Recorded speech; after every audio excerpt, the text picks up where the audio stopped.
What is real? Real is simply electrical signals interpreted by your brain. You want answers? I think I'm entitled. You want answers? I want the truth! You can't handle the truth!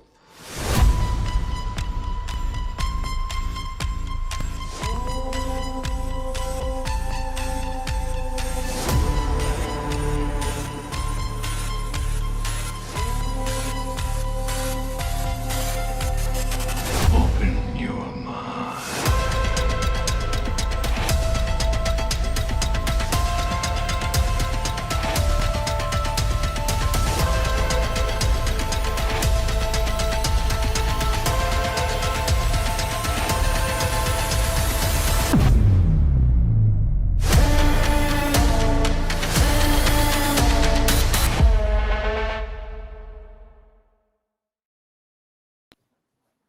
Hello, everyone, and welcome to Conversations on the Fringe.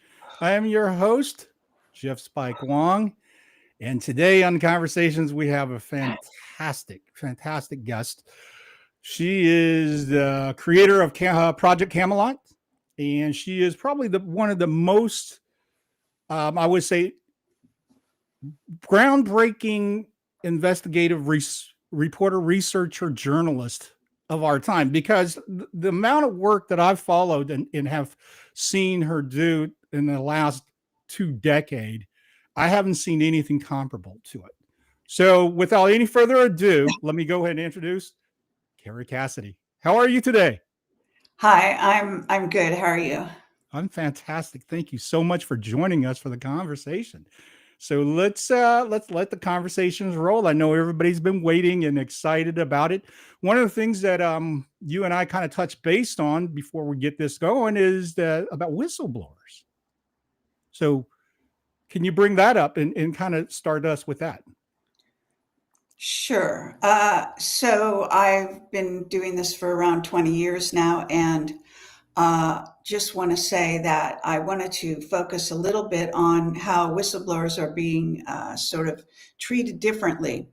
There are 2 standards of behavior from the deep state, really, but even the White Hats, possibly the Trump administration. I'm not sure what is going on behind the scenes, who's handling the whistleblower testimonies, and why some whistleblowers are being treated well and given sort of carte blanche, and other whistleblowers, and also goes for hosts.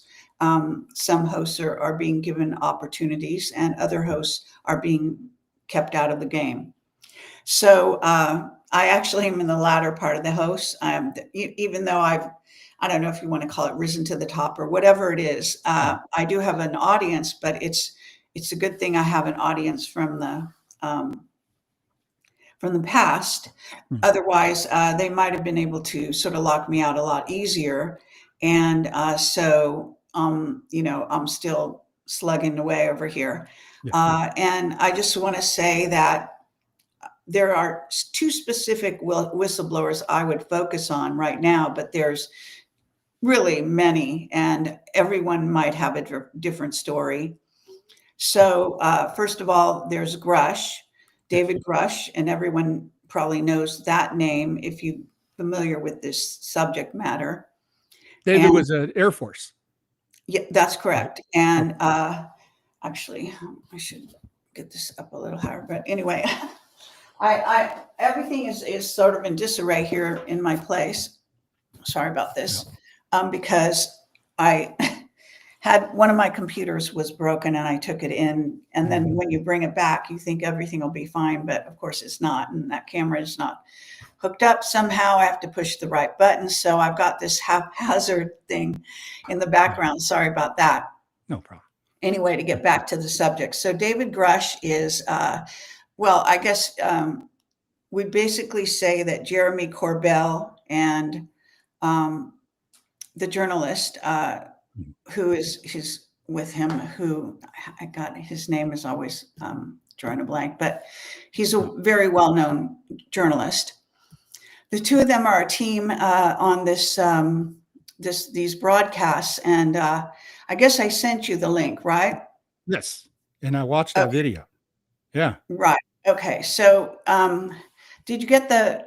Let me see if I can get his name right offhand because I really hate going forward without the name. Sure, sure. Let me see if I can I guess I'm pull just that up not too as well. organized enough here for all of Yeah. this. For those of you watching, just so you know, this was an incredible video.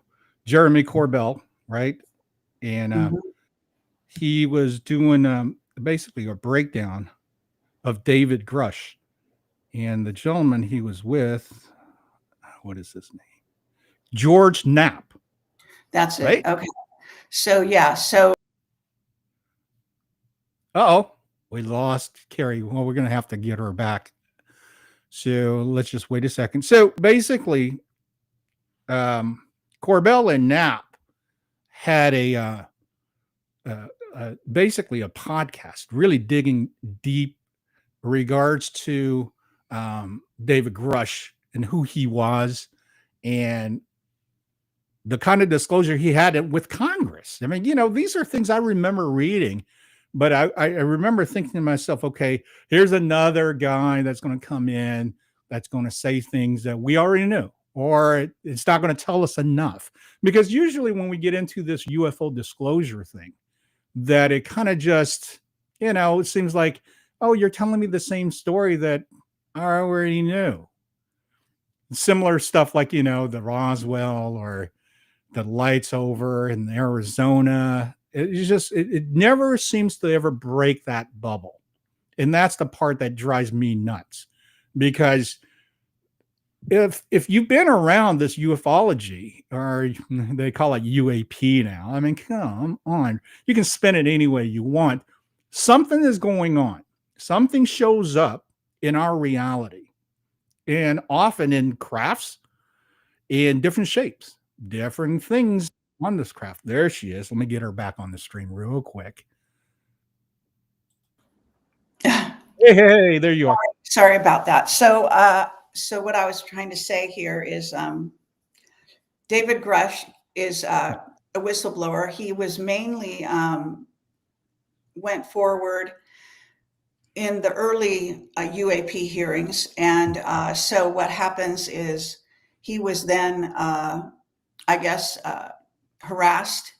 He was, someone leaked out that he had seen some, I don't know what you call it, but doctors or something about PTSD. And that's common in military people who, do actually very strenuous, frustrating, difficult missions and then carry over from there.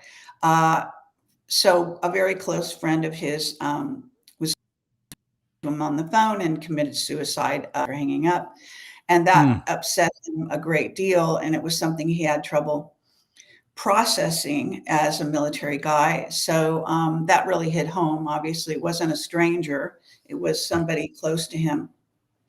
Wow. And that's understandable, but the press took it the wrong way and blew it up and tried to make it affect the veracity of his testimony at the UAP hearing. Yeah. So this is what goes on.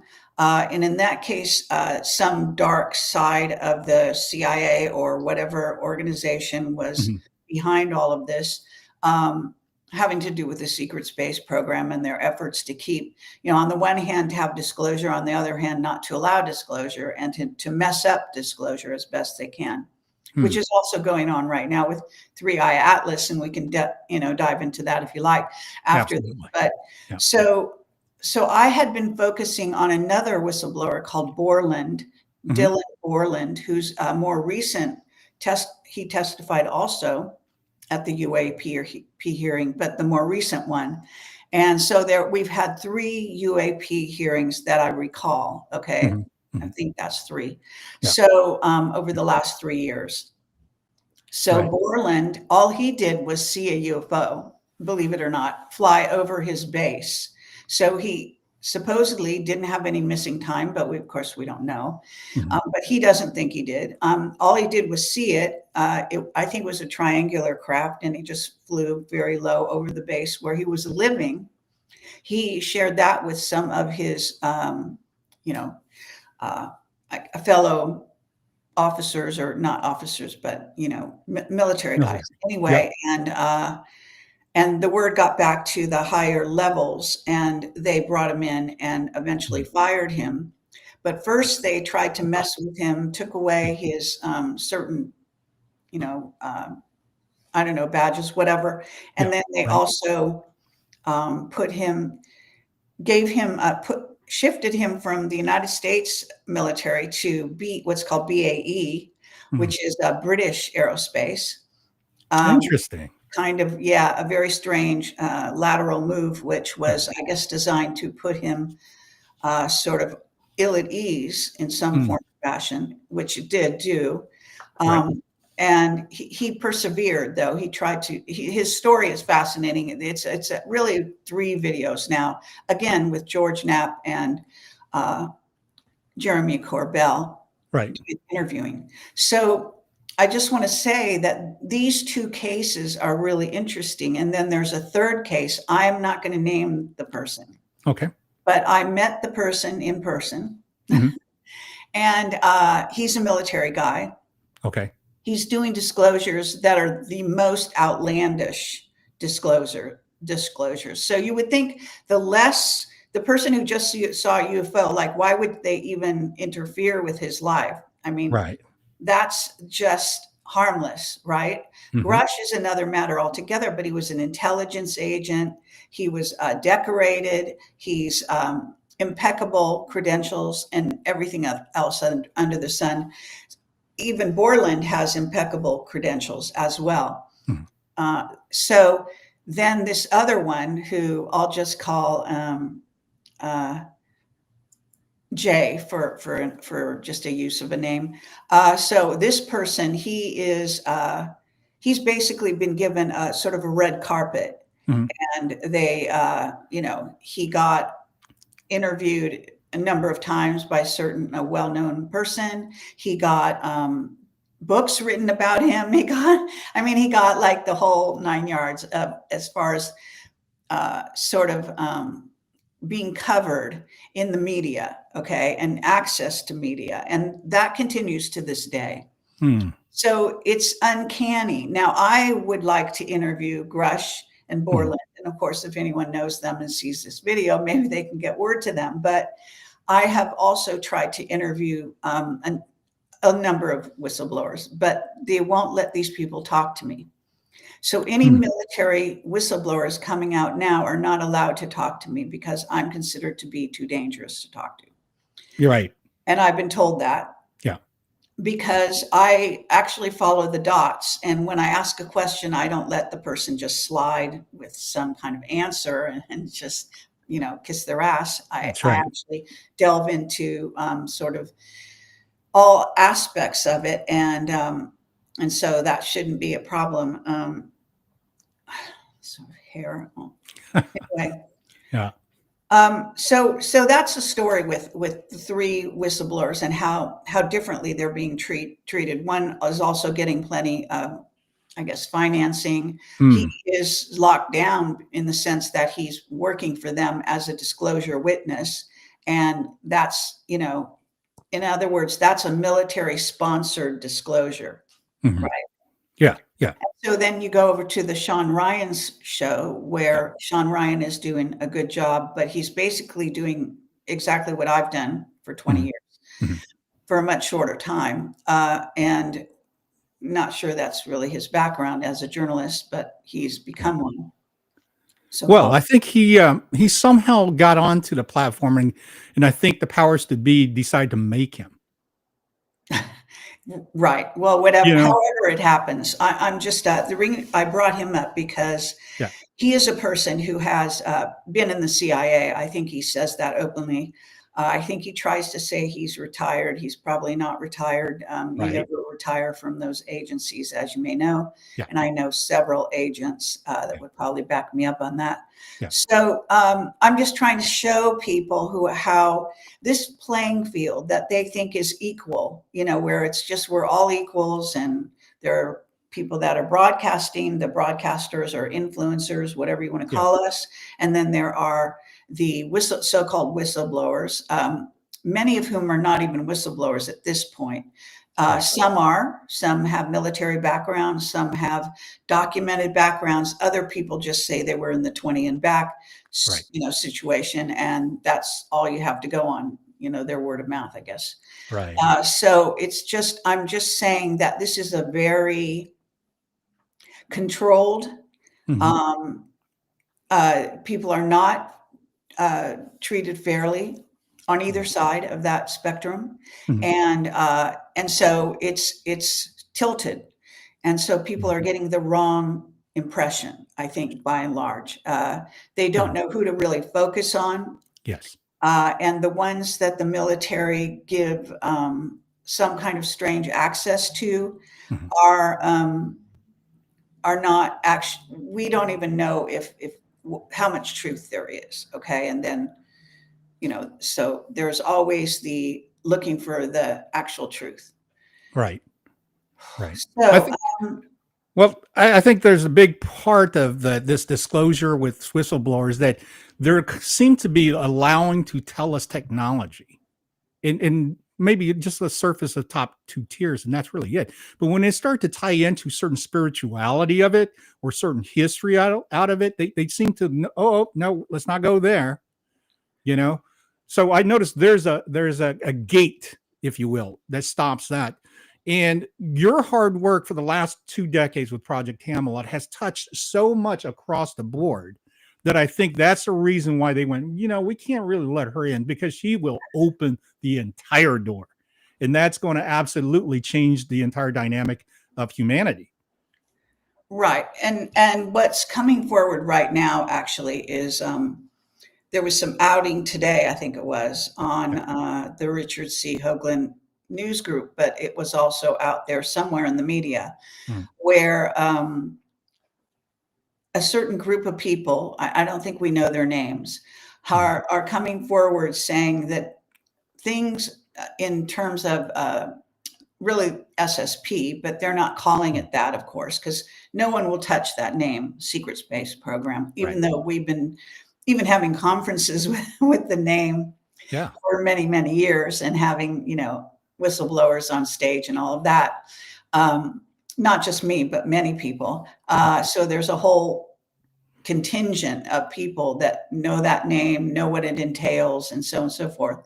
But there are lots of people who will not use that name whatsoever, even on like the Richard Hoagland news group. Either they're in complete denial, or they know the name and they have signed a security, a non-disclosure agreement, so they're not allowed to say the name. But it's really fascinating when you get down to it, because they don't want you to know, for some odd, insane reason, that Space Force is part of the secret space program, and that was Trump's effort to put sort of you might say a leadership, or to centralize the leadership of the SSP. But the SSP has been operating underground, basically, and off planet, and doing things with technology that is, according to my whistleblowers, who a lot of them have spent most of their life in the SSP, say it's 10,000 years in advance of where we are on surface Earth. So this is what we're dealing with. We're dealing with a huge cover-up. There's always been a cover-up in the UFO sort of situation, but this cover-up that's kind of like newly formulated in the midst of a so-called era of disclosure of some kind is a whole different ballgame. But the bottom line is, if you go back to William Tompkins, who was a very old timer, having been in the secret space program, really 40 years or more, most of his life, I think more than 40 years, because he was actually recruited as a young man, I think around the age of 17 or something. So, and he was, when I interviewed him, I think it was 93, something incredible. Totally wide awake and very aware and everything. Just shortly after that, when he was going to do the second interview with me, he died, supposedly falling down a set of stairs. Now, whether he's actually dead or not. So we have these situations going on with false flags, Charlie Kirk, false flag. other things that have happened along the way. North Carolina, that appeared to be some kind of an attack on underground North Carolina and having to do with the child trafficking in the area. That went silent since then. Yeah. But this is what the original information that came out was, that area was actually a center for child trafficking, sadly. And it just, the list goes on. So what I'm trying to say here is that today there was an outing to a degree, supposedly, of this secret surveillance network that is actually, when you read about it, it sounds like child's play. It's nothing like the sophistication of the secret space program. But it is a group of people who think they're outing the idea that we have surveillance set up already back in like 2005, which of course we have surveillance going back to really the time of the Nazis and even before. But after that, we have Solar Warden that patrols the space, here in secret space in our solar system, as well as other organizations that go from a variety of names and so on and so forth. Yeah. So as a person who spent a lot of time investigating all of this, it's very concerning. It's disappointing. And it actually is kind of it's a sort of a slow moving tragedy, because even in the midst of disclosure, we get falsities coming out. And so now there are false pictures of Three Eye Atlas that were put out by this group that supposedly was latecomers to surveillance, I guess is the best I can do for them in terms of description. But and I wish maybe I should have pushed this interview for to next week, simply because of this computer. No. You're giving us a lot of gold nuggets, and I'm going to start asking you questions in regards to this.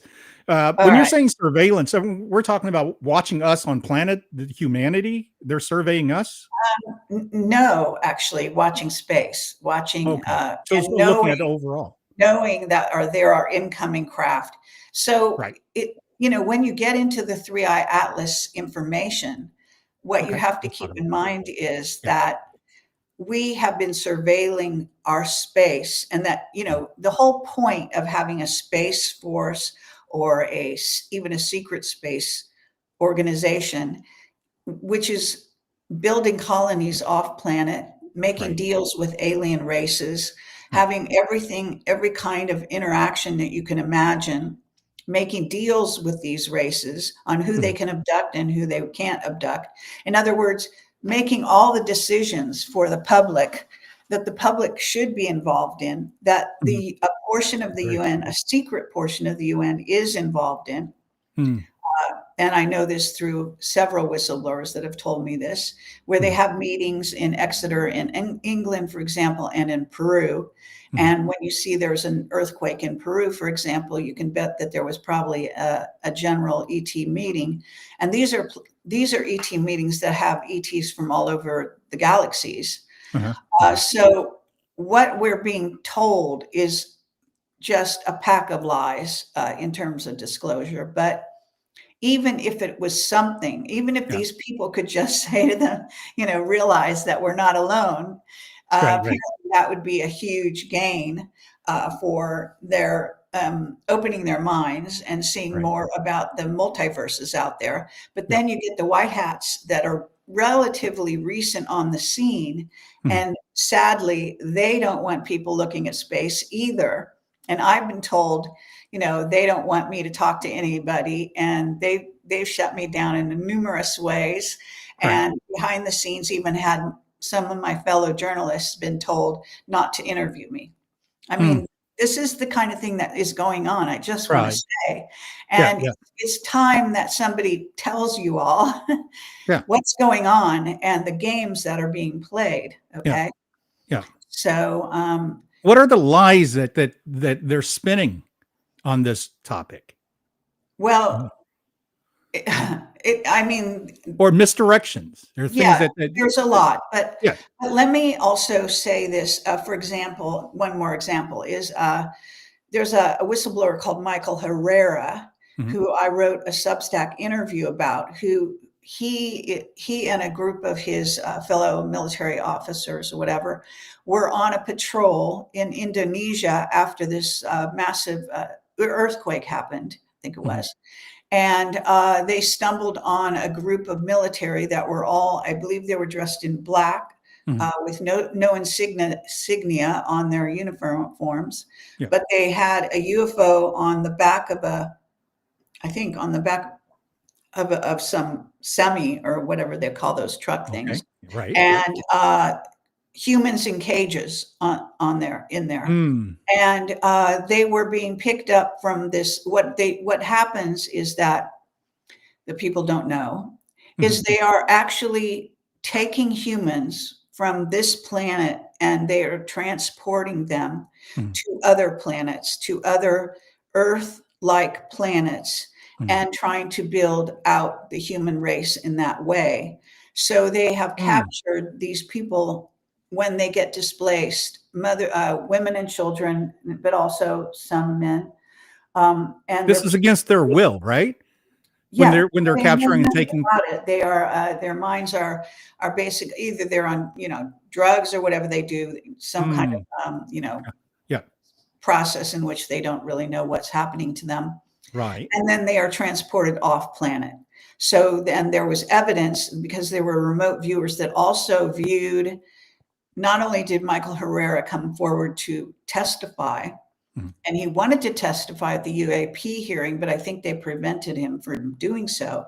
I Mm. believe he did do some kind of interview with, okay, what's his name? You know, uh, what's the well-known author, interviewer, the medical doctor who, Oh, Stephen Greer. yeah, Stephen Greer. Sorry, I just too much going on lately. So anyway, Yeah. and Greer supposedly interviewed him. He then agreed to do an interview with me and then backed out Right. Right. because he was gotten to and told not to do Right. an interview with me. So this is the kind of thing going on. And then they rewrote his story, his testimony, in Mhm. essence, it actually was published in a British newspaper. Mhm. So you can still find it. In fact, I have a copy of the article on my Substack. And Fantastic. Yeah. and I happen to know one of the guys whose drawing was used in the actual article for what it's Mm. worth. And the thing is that the testimony, the part about the humans going off planet, of course, is not there. Mhm. And I think even the UFO somehow is no longer there. I mean, it's the whole story like changed and got whitewashed, basically. Right. So no one knows about it in Well, let essence. me ask you this.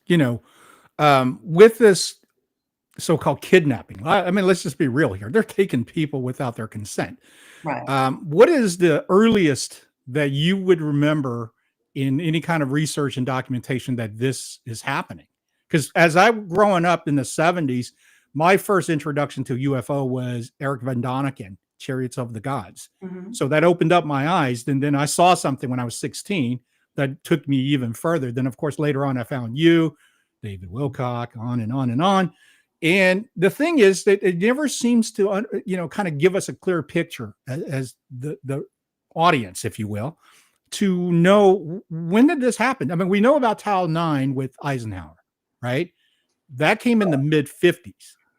But I can't really fathom thinking that it started then. It had to go even beyond. Like I hear there was definitely Himmler going to Tibet looking for mystics, Well, the right? Nazis were always in contact. They became in contact with the beings from Aldebaran, Mhm. and those are the ones that contacted Maria Orsic and the group. And that was something of the beginning in one aspect. But when you look at our history, Mhm. you have to actually look to Atlantis to see when, in fact, Atlantis, the signs of Atlantis are found under the ice in Antarctica, which is why they're obsessed with it. So there was a shifting of the earth and the plates and so forth, the sinking of Atlantis, as it's called. And then it does appear to have shifted down to Antarctica. And so when you look at that, it is said that that's the last time the humans and aliens walked the surface of the earth together in some kind of harmony, peace, whatever you want to call it. Right. Although there was dissension back in those days, having to do with a group of populations that were outliers who wouldn't be part of the super modern high-tech cities and were still living off the land. Okay. And there are some holdovers from that you can see in India and Egypt where they throw out garbage. The reason those cultures do that with their garbage and don't clean it up is not because they're like dirty people or whatever you want to think. Right. It actually goes back to the heritage. And I think they don't even know this, but I tapped into this. That was a protest that those people did back in the day against the rulers of Atlantis. And as Atlantis became more and more dark and like a really, a totalitarian state, whatever you want to call it, and got infiltrated, they pulled away and they went into these areas where they had to live really, much more back to the land kind of thing. So what the garbage is symbolizing is their rejection of the Atlantean rulers and that society that grew up out of the infiltration. So, but to get back on the subject, it's just incredible that people don't know our history because they completely misunderstand so many things.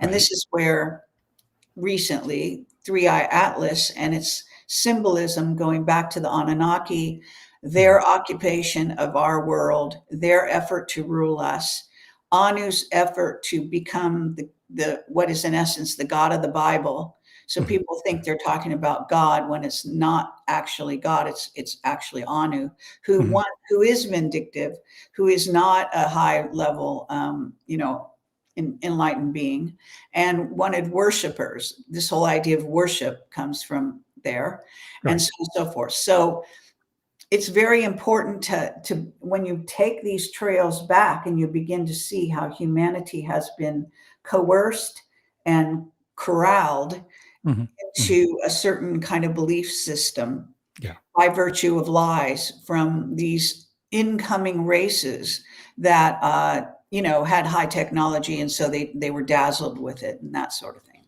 Right. So well, in the sense of I think the confusion in our current times is because there's such a blur in the last 100 years of what happened, and it is, starting from right pre-World War I. And by the time that, let's say, in our age, coming out into the World War II, into suburbia America, then shifting into counterculture, it was extremely easy, I think, using technology such as television, such as radio, to convince us that other things didn't matter. What I really do believe is that on your research has gone deep into the spirituality along with the universe and the connection of that I believe the faction is afraid of it, because the faction knows if that curtain falls, chances are religion may take absolute backseat to everything then. And they can't do that. Much of the religions, it is even said that, of course, some people are going to go crazy when I say this, but it's inevitable. You're going to piss someone off whenever you talk about religion, right? Yeah, right. But that the Muslims who follow Muhammad, anyway, they basically that it is said that the Catholic Church created that religion. Now, how they did it, I don't know. Right. Okay. But so take it, that's out there. Okay. So if you want to investigate it, you can. Well, absolutely. Yeah. I mean, I'll say this, and I've told this story once or twice before, that when I went to the Vatican City, I sensed dark forces Oh, yeah. immediately. And the deeper I went into the Vatican Museum, the darker it became. And then ultimately at the last room, which is dirt floored and so forth, which is the ritual room, I've seen it in many black magic books, Right. but I was really surprised to see it at the Vatican City. Exactly. Well, the thing is that, of course, the Vatican is run by reptilians, and the reptilians are a hierarchical society, and so are the Draco. So there's a pecking order. It goes Draco, reptilians, Greys, who follow any group, the highest bidder, so to speak. And there are different kinds of Greys. There are just little biological life forms that are basically running AI, and they do whatever they're told. And there's also actually races of Greys that are different groups, and some are positively oriented towards humanity, and others are part of the invasion forces that want to take over our planet and change the atmosphere. So it's more methane filled, radiation filled, and COVID was part of that change. So there are efforts to genetically re-engineer humanity are still in full force. And there's a, what do you call it? I don't know if it's part of the Terminator series, but it's called Salvation. Or what? No, there's another one called Logan. So Logan, if you've ever seen Logan, that's telling the story of the gray human hybrids and the children that are coming up through the border, and adults actually that are all gray human hybrids that are being mind controlled by the Greys to overrun our country and take it over. It's an invasion scenario. The war in Venezuela is part of that scenario. We are fighting the Greys there, and probably some reptilians in the lower bases. And Cuba is being invaded right now by the Greys, again, just like the Cuban Missile Crisis. That was actually a Grey battle with the Greys, not anything what they talked about, didn't have to do with Russia or anything.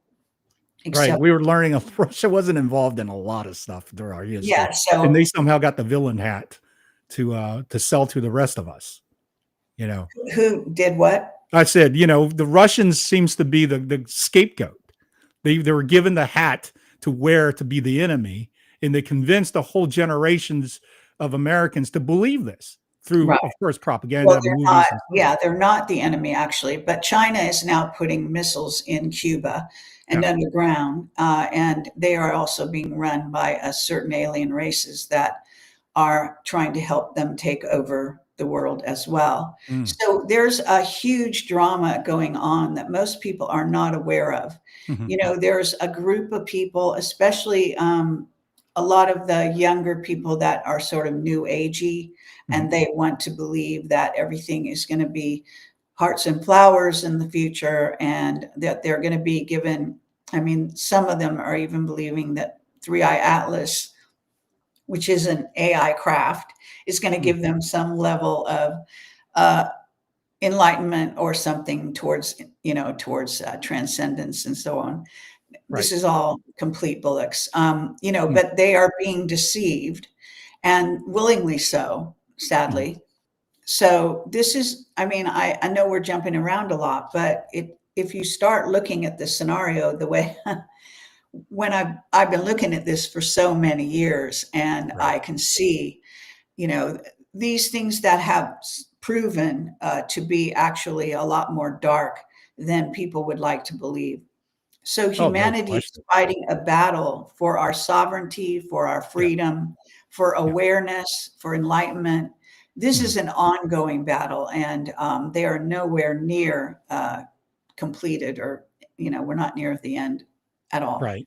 So we're not just fighting one faction, we're fighting a group, many different little pockets of different controlling factors. Yes. Right. And is this a competition? Because I remember hearing this being described as there's a whole bunch of, non-terrestrials that is down here using this resources, and we end up being their experiments and competitions. So, well, we're fighting forces. It's even the Pleiadians use us as their front forward fighting force.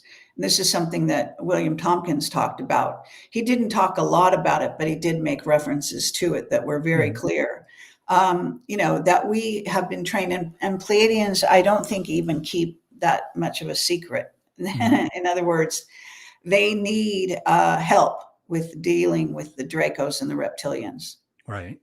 So this is where a lot of people don't realize where the Anunnaki came from.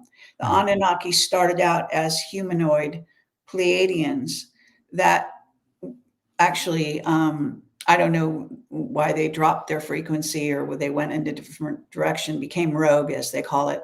And they went and settled Nibiru, and then they were invaded by the Dracos and the reptilians and hybridized. And this is where you get this. They're actually Draco reptilian Pleiadian hybrids, and they're humanoid, most of them. Some are actually, some look more sort of reptilian than others, so to speak. And these are the beings you see carved on temples of Iraq and Iran and Egypt. Yeah. Yeah. So, and they, in those cases, some of these beings are holding humans on their laps, and they're always giving orders to the humans. There's a lot of that going on those temples. If you read, the pictures and all of that. So are we developing? We haven't been in charge of our world probably ever since we came here, and we came here from Lyra predominantly. We're humanoid species coming from Lyra. Yeah, and again, we've been infiltrated and genetically re-engineered by every visiting race that tries to put their own genetics into us, which is why we're a melting pot of races, really. Right. And does that, because of that type of dynamics that we have on this planet, is this also why we have the kind of conflicts that we have with racisms and things of that nature? Okay. Yeah. So they like you to think that we're a violent species. Yeah. But the reality is that initially, in terms of genetic engineering, the humans would be seeded to this planet, and then they would all die because they weren't fighting back when the reptilians came to eat them and take control of them. And so what was done, the galactics, whatever you want to call, in this case, the Galactic Alliance, who are supposed to be the ones overseeing us and on our side. This is not the Galactic Federation, which is infiltrated, unfortunately. Really? And so what happens is they basically ask the reptilians to contribute their genetics to us so that we would learn to defend ourselves. We would be more aggressive. And that was successful, that hybridization of humanity, so that all of us are said to have some what we call Anunnaki genes and some reptilian, and I guess that maybe the reptilian brain is part of that. I'm not a biologist, so I don't know for sure how they classify that. But at any rate, what happens is that then we started to be the ones of us that had the higher degree of reptilian DNA, which is like the Bush family, because they've documented that, and others are basically predominant on Earth and tends to be the masters of industry, if you want to call them that. Right. They tend to be in the pecking order, the ones that are running businesses, because they have, again, this very aggressive hierarchical set of genes that say that they have to be on top at the expense of other races. That's how they view it. That's just their training, and that's how this, I'm sure, is the reason why they seem to be so cold-blooded, literally, and death means nothing to them. And this is where you get royalty as well. This is the time when royalty was chosen by the Anunnaki, who first came down to rule in person and then decided to basically hybridize our races and put the ones that were have the most higher Anunnaki DNA were put into the positions of, king and queen and all of that. So the crown is symbolized of the crown chakra, and it being fully activated, meaning that you are supposed to be an enlightened being if you're ruling and you wear the crown. Okay, your crown is your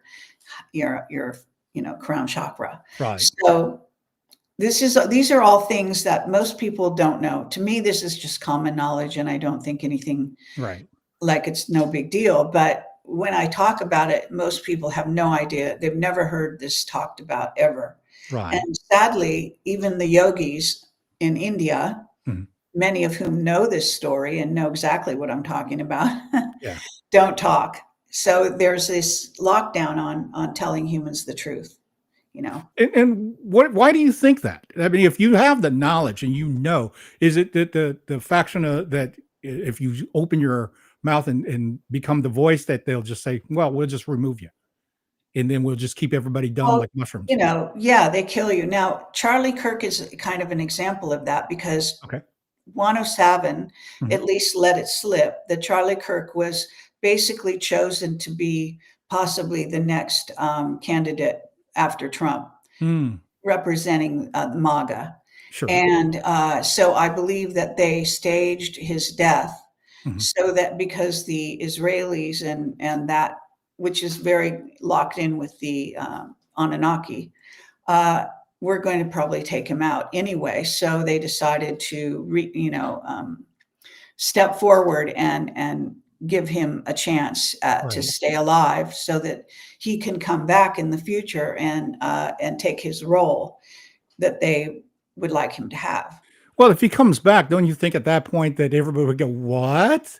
And then all of a sudden that curtain will part, and then the wizard will be it's shown. important to know the whole story with the white hats and their plans. So one of their plans is to out a lot of the people that have even, we're talking about rock stars and Diana and all of these people that have, even 107 himself, who's JFK Jr., and I've done a ton of research around that, and know him. So what happens is they're in hiding. Okay, so they've been in hiding for all these years.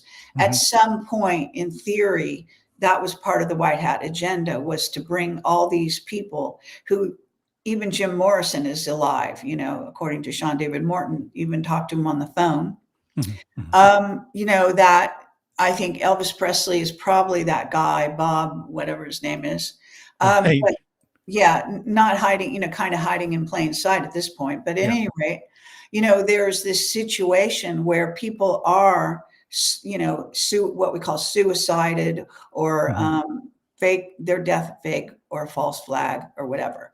So there's reasons, purposes in history for this to happen. So it's like a historical narrative that they're serving, and they don't tell you what the narrative is. They simply say, oh, someday they're coming forward.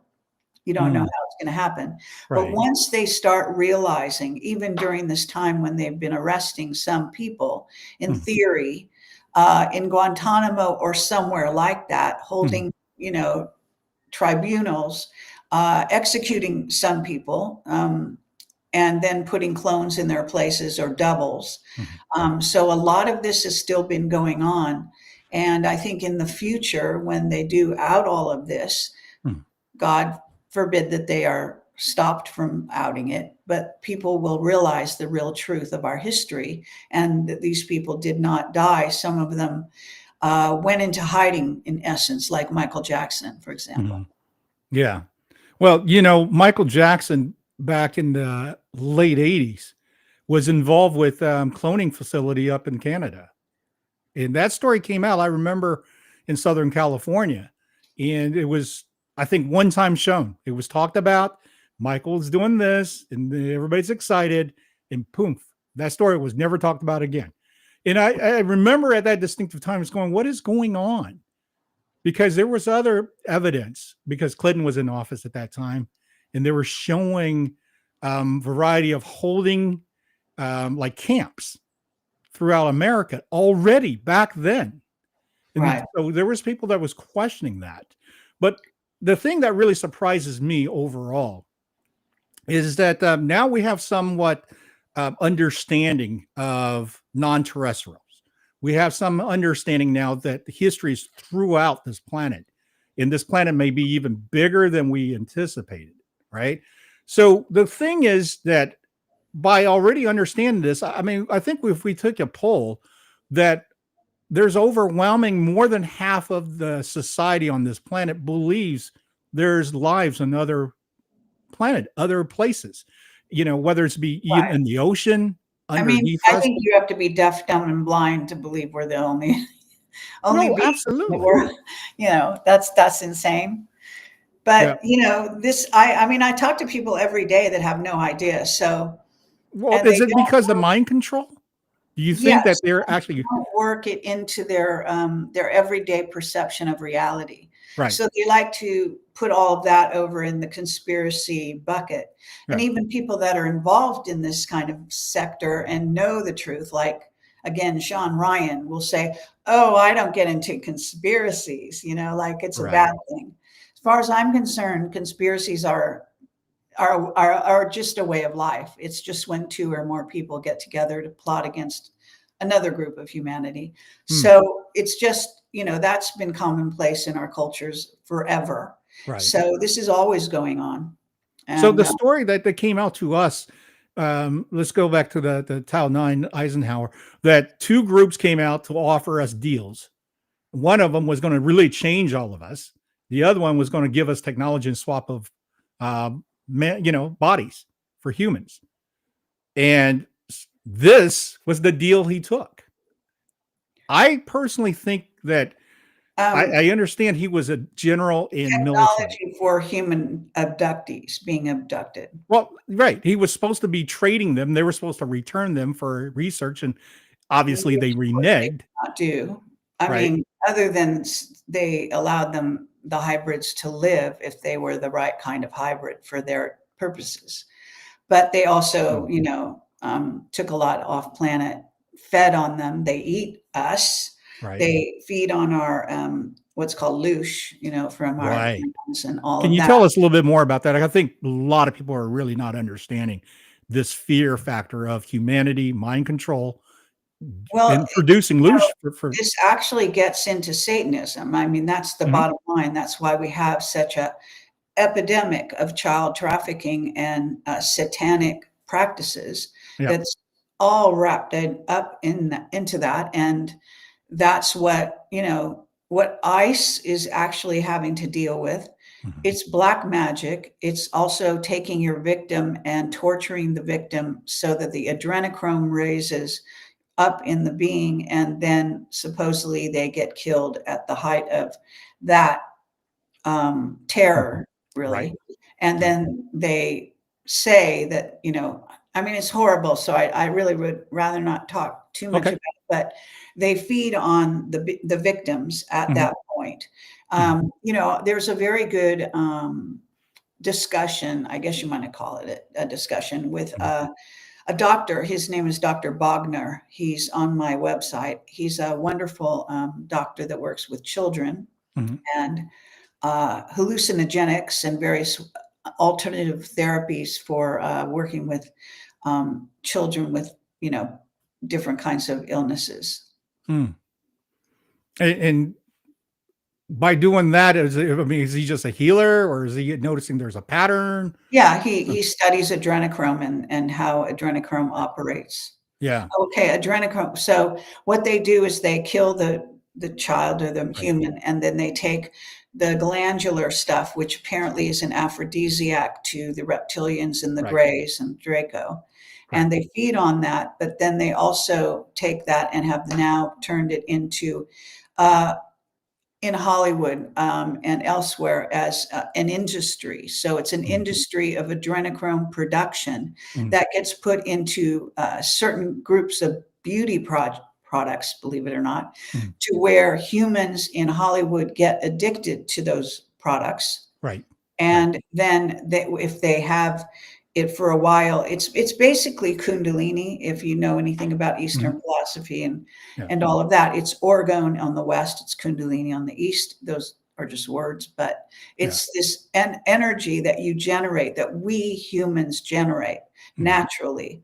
When we get high, it can make us high, and it can also put us in altered states and give us superpowers at the right moment when necessary. It has all kinds of uses, but this product that which we sort of manufacture out of our bodies, and children have it in spades, older people lose it. That's why their skin ages so horribly and all that kind of thing. Right. So, so I call it the adrenochrome highway. It's very well understood in Hollywood and other kinds of, maybe Wall Street and various higher elite sectors. But it's important to know that some people, I believe, this is my belief, that some Hollywood stars got addicted to it before they knew what they were doing. They didn't know it came from the torture of children, for example. Right. And so then once they're addicted, like any addiction, they had to continue with it. And they, according to the White Hats, and what the White Hats are doing is arresting these Hollywood people that have been living off of this. Like, what's his name? Tom Hanks? Yeah, Tom Hanks and others. He's so popular now, isn't he? In this circle. Opposite of that. But yeah. So, you know, and it said there's plenty of Hollywood so-called stars that are, you know, became victimized in that world, and still are, actually. It's still going on. Yeah. I think it's probably shrunk down a bit because of the spotlight's on it now. We hope that the exploits of the White Hats are actually, you know, truthful, and that they really are making headway. It seems that they are. If you listen to Gene Decode, of course, he will give you a whole litany of you know, success stories along those lines. How true they are, you know, how much we can depend on them is another matter. Right. Well, I remember at the summer of 2020 that the story came out of, I believe, 17 countries in the military movement throughout Europe. You remember that? And they went through with 17. They went through Well, I mean, it was like a co-op effort, military wise, and they went through Europe, supposedly freeing kids or looking for what's going on. And there was a story about them going to a remote village and seizing 20 families in Switzerland. Now, of course, you know, and I both know that as neutral as it's been selling itself, it's not neutral at all up there. It's a very dark energy place. It's actually a lot of bad stuff come out of that area. Right. Yeah. Again, the satanic, you see, unfortunately, what I have sort of tracked some of this down to the point where what it appears is that the beings from Aldebaran were probably reptilian humanoid hybrids. You know, the blonde, blue-eyed Nordic type. Those are actually hybrids. And so that was part of how they chose the Nazis and so on and so forth. So there's a whole lineage going down in that direction. Yeah. Well, China also has a rich history of demons, of, you know, creatures that comes out of the water that eats children, you know, and this was taught to me as a kid. Do have those stories, you know, but the reality is, of course, much more horrendous, but it's still real. Yeah. Okay. So let me shift this a little bit to what our country, America, with the secret space program. Because I would say this. I got into ufology because, like I said, Van Doniken, I was interested. And then I saw something when I was 16. I just went, okay, this opened up the thing. But when I was in my late teens and early 20s and almost to 30, I was studying black magic because I was in the entertainment business. I was in Hollywood. There you go. Doing that thing. You know all about it, right? Yeah. So I learned a whole different trades of tools, if you will, to work and empower myself, which is a false empowerment. Right. So the thing is that we have all these things that just kind of leaks it out. I think they want us to kind of destroy and create our own havoc. This is why they let things like that out. But when it comes down to secret space program, where all this monies that we have from the government just kind of goes and disappears. And the only explanation they give us is, well, there was corruption with, $400 hammers and a $2,000 toilets. Just did not make sense. Right. Then later on, as let's say, 15, 16 years ago, when Ancient Alien series became the rage. I mean, literally, you couldn't get it off the TV set if you wanted to. And they started talking about secret space programs. They start talking about locking it in with history and so forth. So let me ask you this. When did you were aware that we had a so-called a program that went off planet and was doing work in other places? Well, I guess it was gradual for me because I started like 20 years ago, but we started like with the best whistleblowers as it happened, and who told us basically as much of the truth as they could possibly manage. And in some cases they suffered for it also. Bob Dean had his daughter committed suicide. This is probably, she got suicided.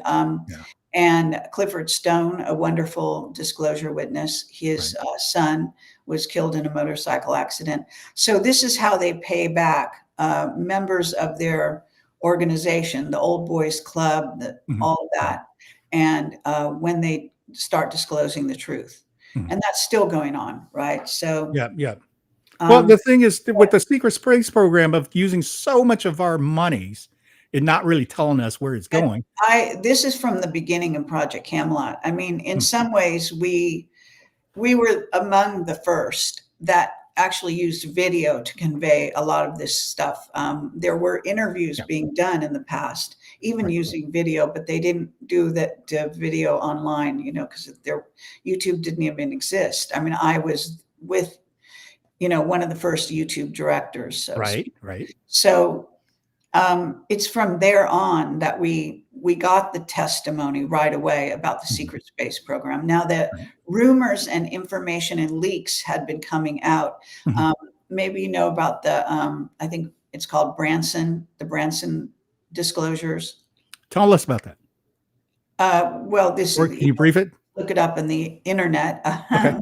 And that was telling a lot about the secret space program. Gotcha. Even the adrenochrome, the nest, the reptilian nests, and so on and so forth. I mean, it's hard to say where it started, at least for me personally, because it was like always learning and always gaining more knowledge constantly from, from at least 20 years ago and before that. And I was doing research, even, all day long, as much as I could, so it started to, the main whistleblowers like, that were out there, and even Stephen Greer, who took whistleblower testimony and then put it all in a book. He didn't, he took it on video, but he didn't release his video because he wanted his video to look Hollywood professional, which actually served us because I didn't stand on that kind of ceremony. I decided to, do more of an avant-garde situation where I just place a camera in front of somebody and start asking questions. But, so there was a whole movement back in those days. And that was around, in our case, we joined the sort of fight in 2005 with Project Camelot. And I started it in, actually now it's been 20 years. So November of 2005, I guess it is. That's a fantastic 20 years, and I wish you another 20, man. Because I tell you, I've been following your work for a long time, and I love also, you tell stories about when you were a kid growing up and how you had different things that was, brought to your attention, and you felt like you had a special power or special mindset, psychic mindsets, So that would you consider that's like a star seed being born? Come here to assist? An early star seed, if you want to, I sort of object to those divisions. I think they're a little bit, manufactured, so to speak. I think that humans, we're multidimensional, and time and space is an illusion. So this body, you could call it a starseed if you want, but it's all there. It's all part of everyone, even older people that don't know they're that, you know what I mean? So they haven't awakened their DNA, but that doesn't mean they don't have it. It's in their DNA. And so I was just listening to somebody say recently that the human brain really hasn't changed over history, which is kind of an interesting statement. Now, I don't know if they're right. Okay, I wouldn't necessarily think they're right, but maybe at least in terms of basic scientific things like weight and circumference or whatever, those kind of things. But I do think that we have been so hybridized that you can't, come to these conclusions with just sort of a blanket statement. You have to understand the sort of multiplicity of all of the races, of all of the different kinds of beings that have been here and are still coming here. We're being visited constantly by races from other planets. Right. And our secret space program is dealing with them. And we are not aware of it because most of our minions or, brothers and sisters don't want to know about it because they're afraid, I guess. I don't know. Well, I think the fear factor is exactly what they want to feed off of. They can control the fear. If all of a sudden all of us got enlightened and started connecting to the universe, they couldn't handle it because then they would be. That's what's happening, though. I mean, literally, that's what's happening. Yes. Okay. So people are being enlightened daily. And getting a grip on reality, I guess, on real reality. And I think they're joining the fray, so to speak.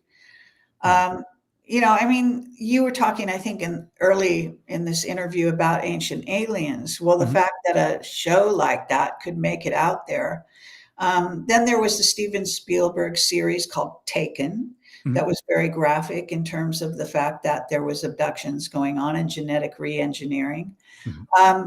So there has been a sort of especially Hollywood has actually contributed greatly, in my view, to making some of this stuff more palatable to many people that do pay attention to movies and television. And they can write it off as it's all, just made up. But the fact is, it's mostly true. Right. So, I was definitely told in things that I've read. Regards to like Star Trek's 1966, it was done on purpose, and it was made sure that it was going to show us a disclosure of human race, basically working with extraterrestrials. Spock was a Vulcan. Sure. Right. So what I understand is that Gene Roddenberry was given this opportunity. Given some of the information, yes. Okay. So is that too far-fetched? I mean, we found out Arthur C. Clarke was given secret information. A lot of the authors, I think they said Philip K. Dick and other ones that go way back, are all had been seeded information from what we call the secret space program to some degree to out it in popular culture. And I think what they were doing was hedging their bets towards the future, because otherwise they would have a lot of catatonic crazies out there when real disclosure happened, which is where we're at right now. Right. But they're trying their best to completely, mystify it and lie and mix it with truth and untruth and doing what their usual games, Right. And I think that's the key, that the controlling factions think, okay, we'll give them just a hint of truth. We'll then fill it with a bucket of lies. So now they can latch onto that speck of truth and they're going to follow it, but yet they'll never get a clearer picture. And this has been spinning us, since the late 40s, early 50s? I think television was a key factor, right? because when television became the so-called the CBS, ABC, NBC, military got involved with it. So there's high intelligence that got into television. And mind control. And mind control, absolutely. 29 frames per second, you stick in a frame in that 29, and all of a sudden your brain interprets it, and you start thinking, I need to go get a soda and popcorn. Right. So I think people need to really understand of what we actually here fighting against. What are we fighting for? Why is our government so slow at dragging their feet? The old argument has always been our planet would just simply freak out. Are they not giving us enough credit? You got to understand that we're the aliens. Okay, yeah, I buy that. So, we are the aliens, okay? Right. They are also, our visitors are aliens, but some are more purely their own species. We're a mixture of species. This planet has been hybridized as a program, as an experiment to get these species to all learn to get along. And whether it's going well or not, I can't say, but I can say that, the fact of the matter is that this was a plan. This is a plan net. See, a lot of our words tell you the truth behind them. So this is a plan, and it's a net that you get captured in, and you're part of the plan. Okay. Right. Yeah. And so that's the bottom line, is that humans and humanity is a plan, and it's a planned race. It's a created race of hybridized beings. So do you see that this is a reason why we constantly return back into this form, reincarnate? Yes. I think I am not convinced that we have to. Okay. So I do think that we have options, but I think that many beings are sold a narrative that convinces them that they want to complete this sort of cycle or school or whatever you want to call it, and that they want it to sort of do justice to it, so that if they did injustice to others and on earth, they want to come back and correct that.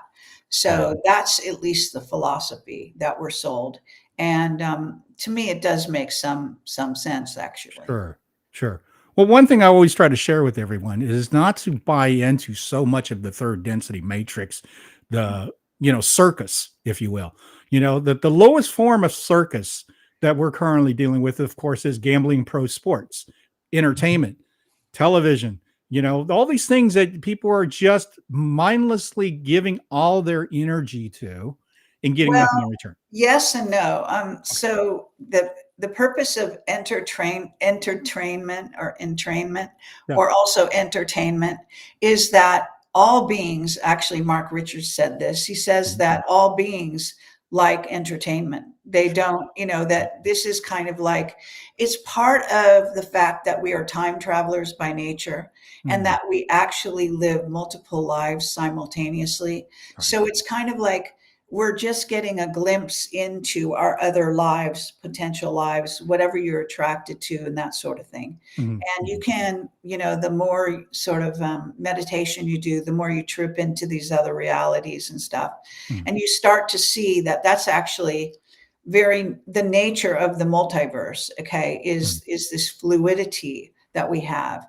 And so I don't think it's all bad. I think it's a learning experience. And so I actually see Hollywood as, doing bad things for sure, promoting violence and all of that.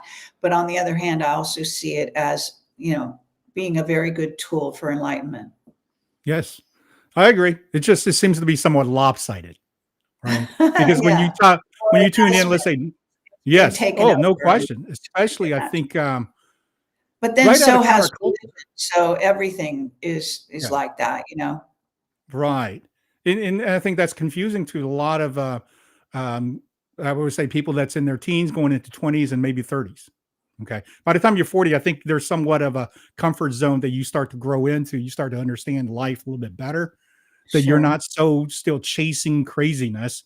And they know, the faction knows that if I give you something at that young age, you're going to follow it. And I can recruit you to come over to my site. This is how the music business was. This is how the music business just basically took in so much raw talent and chewed and spit them out and gave them really nothing to it. The 1% that now we know as, superstars or legendaries and whatnot, it's only 1%, still like pro football, pro basketball and whatnot. But I fully agree with you on regards to, enlightenment does come from entertainment. And we are, I think, inquisitive and like to be amused. Well, it helps creativity for imagining other worlds, because that's what we're really doing. We're it's said that humans are creators in training. So we're basically learning to be the creator, right, where we come from, God, the creator, source, whatever you want to call it. Right. Yeah.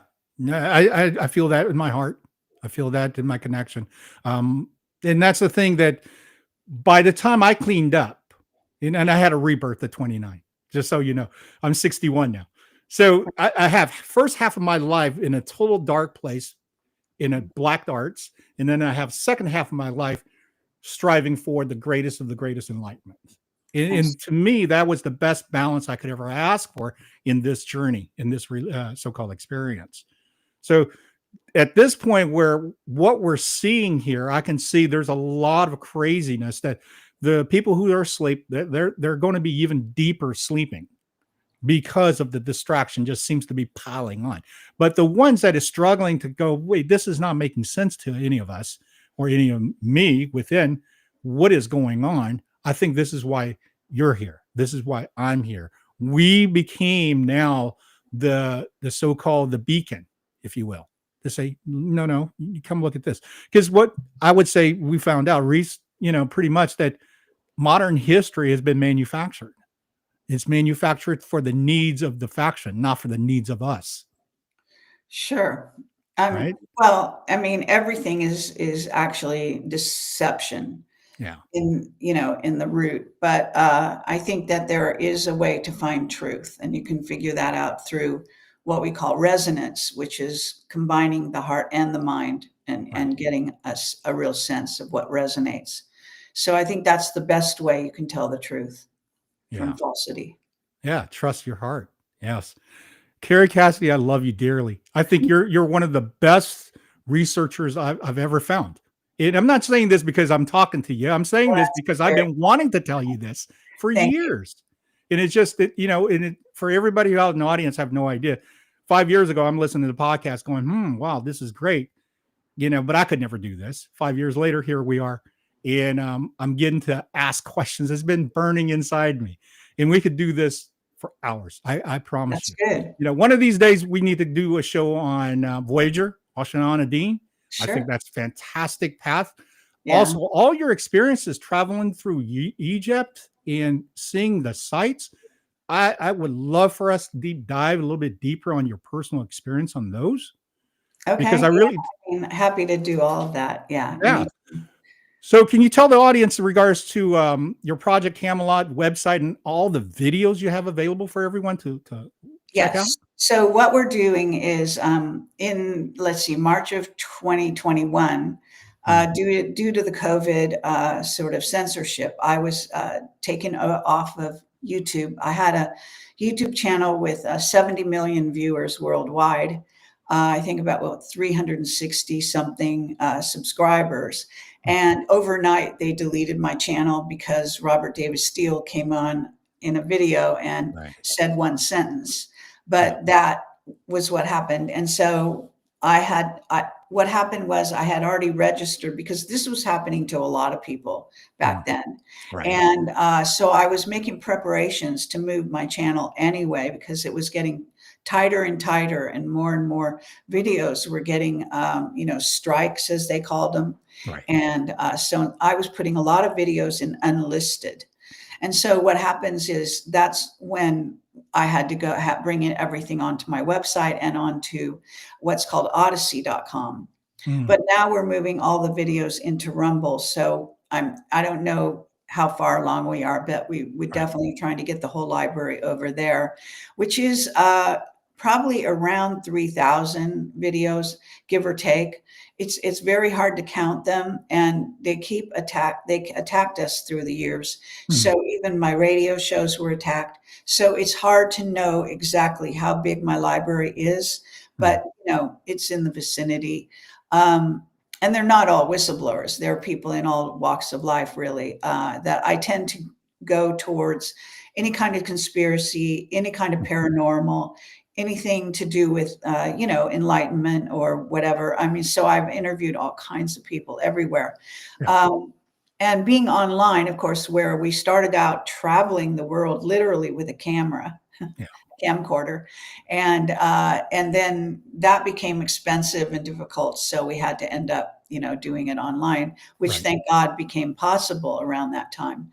So that's really facilitated having libraries of videos like people are making now. So anyway, my website is called projectcamelotportal.com. That's the main website. But you can also get there using two other URLs, which is projectcamelot.tv, projectcamelot.org. And then my website actually has sections. There's older sections, and there's the whole main one, which is the portal. So I guess, and across the top are all my social media links. So you can find my Substack, and I post to my Telegram daily. So I post things I like, things I don't like, and I also do commentary there. I post things at 3 a.m. I tend to be a night owl, so I'm up late. Or really late or in the night or early in the morning, however you want to look at it. And so hopefully people will kind of go there and watch more of the videos. It's just classic Camelot is something you must see, because if you don't have that background and you're going into this era where people are lying right, left, and center, you really could get a baseline by listening to my main whistleblowers and then extrapolating from there and seeing how likely some of the people's testimony out there really is, how much detail is there, how much is not there, and that kind of thing. Absolutely. And you then, after seeing enough of it, you start seeing a common thread to it. You start to understand. I think your intuition actually started to kick in, and this is why I always tell the audience, the whole time. That has actually probably saved my life and saved my ass in terms of, deception, people trying to sell you something or, sure.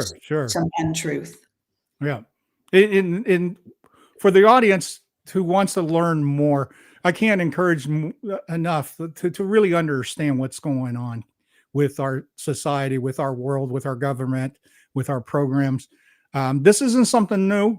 A lot of it is declassified, as a matter of fact, and quite a few. Well, it's got, I would say like MK Ultra was declassified. Right. For them to declassify that.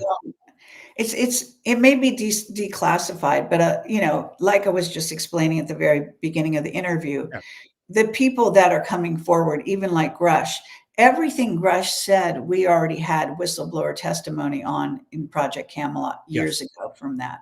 Okay, so he's not the first one that talked about reverse engineering technology or UFOs or crash UFOs. I mean, there was a whole crash retrieval program going on that Clifford Stone testified to all those years ago, and he had impeccable credentials.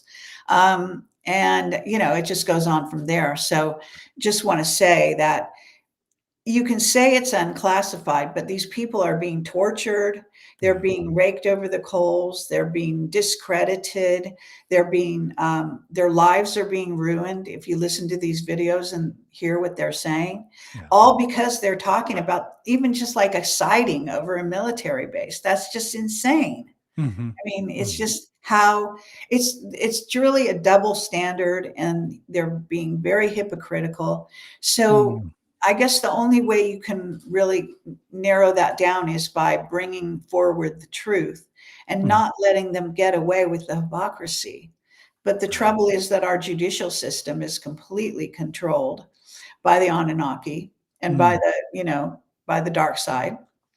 And Yeah. so it's very hard to get a straight story, whether it be about Trump, Epstein, you name it. We're still being lied to. And I think that the job of journalists needs to be more or less a conscience for all of humanity, and to make sure that the truth gets out there. Right. Yeah. And for the audience, to prepare for all this, what I recommend everyone do is start to take inventory of yourself, start eating clean, start go away from, things like alcohol, start to breathe deeply and do breathing exercises. You need to empower and energize yourself, because this is the only way all of us is going to beat this thing. We are not going to do it by, fear, force, or any of those things that they want us to do. What we need to do is go above and become the creator ourselves and becoming this. And this is why religion freaks out when I say things like that, But you and I both know, if you read Law of One, you got a lot of that, I noticed Voyager talks about a lot of that. So in regards to, those are things that I challenge everyone to do your research. Please don't just sit there mindlessly watching episodic TV shows, or burn your whole Sunday watching a millionaire throwing a ball to another millionaire so the billionaire can, do whatever he wants, she wants. The whole idea behind this is all of us locking and growing together. I really do believe that. So with that, I want to close with just this. I'm going to ask you this, Kerry, that, with the white hats and all the things that's been going on the last few years, why are there the show with regards to the masks and the doubles and the clones and all these things? What is the purpose of that, you think, in your opinion? Well, the trouble with their thinking, see, I think that sometimes they rely on an AI, for example, and they rely on generals who are quite old. And they also rely on some, remote viewers and some psychics and so on and so forth. So the trouble is that none of those people, for example, have my kind of background. So they don't know whistleblower testimony. You can be a general and not know the secrets of the secret space program, because they're barred. They live in these silos of information where they're kept away from it. So there's that. Then there's crossovers and people that know the real truth, but they don't communicate it with certain people that are not let into their club. So it's a real difficult situation that we have. I basically think that, people have to share the knowledge and take down the walls, and that the white hats, unfortunately, I think that they need to, I've ranted I know it's the NSA reading my text to Juan, for example. But I have not stopped, and I go on shows and I basically talk about him, and I talk about the white hats and I've written many articles on Substack that you can read, where I'm critical of the way they have dealt with their PR, let's say, because they basically have one spokesperson, one official spokesperson, which is Juan Osapin. Yeah, right. And he gives these, he likes to make himself out to be some kind of religious character giving a sermon, right, of these old Bible stories that are so really old-fashioned and staid and boring. But he seems to be in love with them, and I think he's been programmed, I'm sad to say. So the trouble is that a lot of MAGA has also been programmed by the same religious dogma, which is also misinterpreting the real truth, message of Jesus, for example, which I've talked about on other shows. So these are obstacles. We have people that are supposed to lead, but they're not leading by example, and they're not leading by breaking through the lies, that they actually are buying into the lies. So as far as I'm concerned, they're actually trying to get people to be religious in the old-fashioned sense of the word, which is to be more locked down and more in a prison than ever before. So this is counterproductive to their mission, which is supposed to free humanity. So whoever thinks through, whether it's Q or it's, 107, JFK Jr. and Trump, or whoever it is, I think that they have not really done enough self-examination and done enough of breaking through the programming that they experienced as young people, the people around them. I mean, I intentionally broke through all of that because I wanted to reach enlightenment. This was my decision when I was in my teens, I guess it was. And I basically set out to do that by, meditating every day and connecting my chakras, and it worked. And I had multiple samadhi experiences and still do since then. So I say enlightenment is a journey. It's not a destination. But I don't think these people that are trying to lead us have gone down the road that I have in that sense. So they have ways to go. They're making some decisions that are not really good for humanity, in my view. I'm not saying I'm, I don't know, the expert, but I am saying that I question their decisions. Sure. So that's kind of what you're asking me, right? Oh, yeah, absolutely. I wanted to hear from you because I know you've been really close to it as well. And I believe behind exactly what you're saying, the enlightenment aspect of it is the work within ourselves that we need to do. This is why we have the Great Awakening.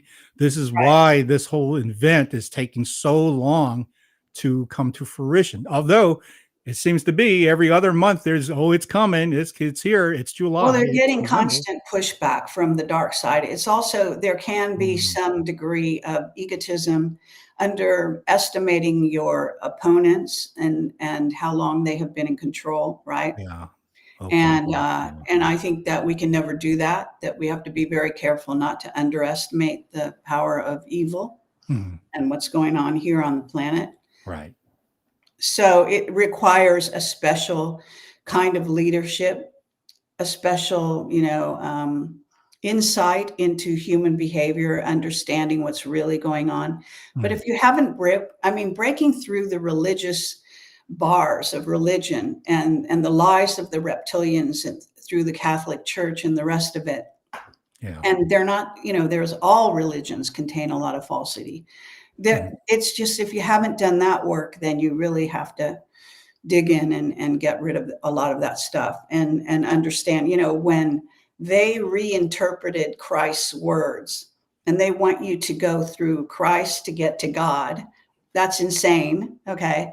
There's so many problems with even the logic, just if you think about it. Yeah. And then they're all going around yelling, because it's written into the Bible that he's going to return. Why would you return? And, if you hadn't done a good enough job the first time, then you might come back. But otherwise, why? Were you criticizing what he did the first time? I don't believe I'm in alignment with Ashiana Dean.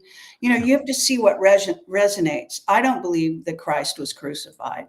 I think that they want to crucify humanity. I do believe that's happening. Right. So it's understanding on a spiritual level that we all are going to ascend, that we all are eternal. If you have a soul, then you're eternal. You can't sometimes be eternal and sometimes not. Right. There's many aspects to understanding the deeper meanings of what these things are about. And going by this old interpretation that's written by a bunch of old men that wanted to enslave you is insane. It's just insane. It's like the epitome of insanity. Yeah. So, bending down and kissing the ground and all this nonsense, all this worship stuff, this is just insanity. A real God doesn't need you to do that. Okay. Yes. So I talk about these things. I know it turns people off, but what can I say? I'm going to tell the truth. Right. And I think it's time that people that are sort of piercing through the veil and seeing the real truth need to speak it. Right. And we need to stop the enslavement of humanity by religion, because it's one of the most, enduring methods of enslavement, especially of the human mind and heart. Yes. That is well said. Thank you so much, Kerry. Because, that is the part of you that I embrace so much after seeing and listening to your work for years. And I can't thank you enough to come on and join me on this conversation. I had such, just like I said, moments of little popcorns of ideas and enlightenment coming from this. I hope we can do it again soon, because like I said, we have a lot of things we could go down that path. I'm happy to. It's very nice to meet you. You as well. Thank you so much for joining us on the conversation. Hey, audience, what do you say? This was a fantastic podcast, and I just wanted to wish everybody much love, much well-being. Do research, maximize your efforts and your time to self-empowerment, and not buying into just what's the easiest, because that's really what's costing all of us. And with that, any last words? No, just the truth shall set you free. I think that was one of the best things that ever came out of Jesus. Yes. Thank you, Kerry. And thank you, everyone out there. And we'll see you next time on Conversations on the Fringe. Be well. Thank you. I don't have to tell you things are bad. Everybody knows things are bad. The air is unfit to breathe, and our food is unfit to eat. I don't know what to do about the depression and the inflation. I want you to get mad. I have come here to chew bubblegum and kick ass. And I'm all out of bubblegum.